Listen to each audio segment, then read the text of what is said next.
Her vaxtınız xeyirli olsun değerli Magnum izləyicilərinin. Sizlerin karşısında qeyri-adi təzə gələn 100% Lyon katan sarıçkadır. Bu modeli, bu katanı istəsəniz cinsdən də giymək olar. Mən polkastik tərzi seçmişəm. Arxa hissəsi qəşəng klapın ciblərdir. Görünür də yəqin Kelton bəy. Çox möhtəşəm modeldir.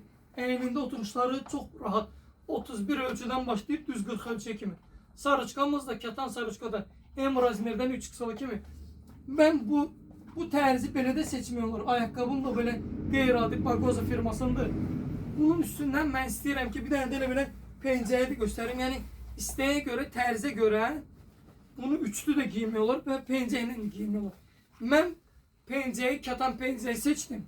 Pencəyimizin renkləri çoxdur. Mən bu kombinə uyğun mən bu dəstə elədim. Sizlər də yaxınlaşırsınız bizim dükanımıza.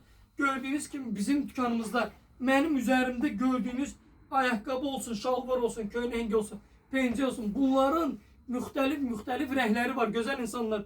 En güzel yaxınlaşırsınız bizim dükanına. Gelirsiniz burada qəşəng giyinib keçinirsiniz ve gedirsiniz məclislərə, xeyir işlərə. Mən gedirəm, siz de gelin alın. Teşekkür ederim, minnətdarım.